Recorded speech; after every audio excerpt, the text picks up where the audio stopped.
Oh, shut up, Tom. We're rolling, by the way. So, All right. yeah. All right. That was Tom from South Security. Basically, UMAR shat himself.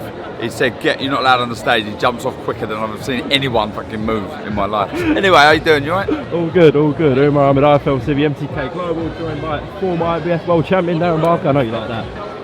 Yeah, it's good. Got to slide it in every You've got to time. always say it. No? You've always got to say it. All right, next time I won't. Oh, no, please do. Oh, please say it. I thought you Please said say don't it. say No, it. I'll never get sick of it. Fair enough. How was life? All good? Yeah, good, mate. Good. I was just saying to Chris Lloyd there, who I do the shows, the build-up shows with. We're just so lucky to be doing this. You know, same as yourself. I just love boxing. I love it. This is my life. So to be able to be at these weigh-ins, be at a press conference, be at a fight, you know, and getting paid for it is just amazing. Like, I honestly, I feel so lucky. I'm so fortunate, and yeah. So in that sense, life's good. Very interesting you say that. I think sometimes we might take it for granted. Sometimes I never do, honestly, mate. And I'm not being like a keno. I pinch myself, like, honestly. You know, like you say that introduction to world champion bit. I can't believe I won a world title. And I know loads of people probably can't believe it as well, but you know, and I can't believe that I'm able to do this. I'm very lucky. What, in terms of the actual stuff you're doing for Matchroom, or just generally being here? Or? Yeah, well, that job is why I'm here, basically. You know, and to be able to be surrounded by all these great people, the tremendous supporters, and you know, all the people, you know, yourself, everyone involved in boxing. You know, 99% of the people are lovely people. Yeah. So it's just nice. You know, last night we went out for something to eat. It was good, and I'm just so lucky, so lucky. Darren, I want to start on a difficult place, difficult issue, difficult topic with Patrick Day. Tragically passed away. Thoughts go out to his family and friends. I'm sure you share that same sentiment, Darren. Yeah, absolutely. Like, you just see what it means to everyone involved. You know, he's one of our brothers. You know, a fellow fighter, tragically killed in the ring. You know, doing what he liked. It's just no words really. You can see, you know, see Eddie's emotions yesterday. It was like, it's just so sad, so sad. But it's just, you know, yeah, it's sad. It's really sad. And what you just said there, my thoughts go out to his friends, his family, and everyone involved. You know, it's extremely sad. I mean, unfortunately, it's part and parcel of the sport. We are going to have death. We've seen it throughout the sport. Yeah. We've actually not had a good year in terms of the amount of people who've died this year, unfortunately, in the ring. What do you think can be done more to limit it, at least? Or? Well, I know the board do a lot, but I think I'm not exactly sure the ins and outs of what happened. But for me, a lot of these injuries come down to weight management. And I think maybe stricter weight checks, I don't know, or something along them lines. I don't think I'm that educated in it really, but for me, I think any time that I felt vulnerable was when I had to lose, you know, loads and loads of weight or drop weight. And again, I'm not that clued up on it, but I'm pretty sure when you're that dehydrated, your body starts taking fluid from the brain, therefore you don't have that protective sort of force field, if you like, and that's when injuries can happen. So something along the lines of you know, the weight management, I think.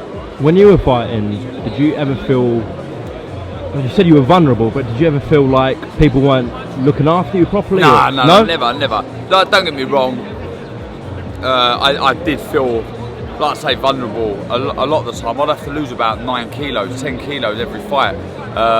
My own fault, you know, after fights, during training camp I'd always say, I'm not going to lump on loads of weight, I'm going to stay down, you know, 4, 5, 6, 7 pounds over. But because I'd lost so much, it just, you know, I was able to eat again and I go crazy. You wouldn't, I wasn't like, I didn't put loads of timber, you couldn't really see it, but I put on the weight. And I just had to lose so much weight, and it used to really, really do me in. And but that was my own fault. I couldn't blame anyone. The board would do check weighs and that, but probably not enough. But yeah, like, it's part and parcel of the sport, weight management, and it's just a shame that these incidences happen. Okay, just to round this off, I want to move on to the heavyweight division. Yeah. Let's start with Tyson Fury. What have you made of this whole WWE? Joe, what a legend! What a legend! I just think he's smashed it. He's absolutely smashed it. Yeah, like I take my hat off to him, and I just have to respect everything he's doing. He's just a character. He backs up what he says. He's he's got an awful cut. What can I do in this downtime? I know what I'll do. I'll go and earn millions on WWE. He's a genius. It's brilliant. He's made for it as well. Really. He's made for it. He's got the personality. He's got the size, obviously. But we'll definitely see him back in the ring, I've no doubt. Oh, we hope so. I hope that Wilder rematch still happens. If he beats Ortiz, by the way, which is not a foregone conclusion at all. But Ortiz is probably about 70 now, so. I think that's being generous. Yeah. You going to be out in Saudi Arabia? Hold on, you've got to see this. Chris Lloyd's just come behind me. No, I'm just looking through my notes. No.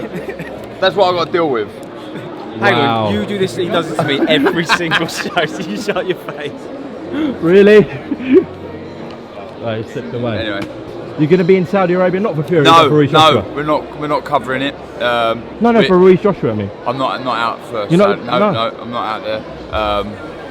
So I'll be plotted up somewhere. I usually, when I'm not at the shows, which is very rare, I watch it around my dad's. Me and my dad get together. My dad was a former boxer, ABA champion. So we go around there, and it's almost like commentating on a fight when we're with my dad. Me and my dad sit down, and we just, my granddad might be there, and my brother and all that, and we watch the fights together. It's brilliant. I love it.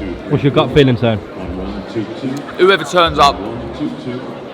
100%. It sounds a stupid thing to say, but if they're both 100%, I think Joshua wins. And the reason I say that, injuries can play a part, preparations might not go to plan, their desire and all of that. Sometimes you don't go into the ring 100%. It happens most of the time to most fighters. But if AJ turns up 100%, he wins the fight, in my opinion. Okay. Have you spoken to Dave Allen recently? Yeah. I knew you was going to mention his name. Yeah, I speak to Dave all the time. He's alright, he's ticking over. Did I particularly want him to fight?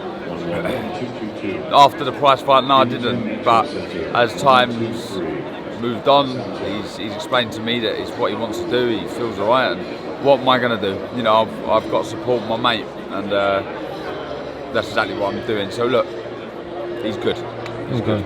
You given any advice specifically about the Dubois thing? Yeah, what you just said, basically. Yeah. Bundles. We spoke about it quite a fair bit. He knows how I feel about it, and I know how he feels about it. That's fair enough. That's what. So yes, it's hard to talk about it because of what's going on, but all he needs to know is I'm here to support him and help him in any way I can. That's good to hear. Darren Barker, thank you very much for your time. Thank you. And enjoy your night in Newcastle. You too, mate. Well, I'm going home. Oh, of course you are. Yeah. London, yeah. All right, I'll have a drink for you, mate. Cheers, Darren.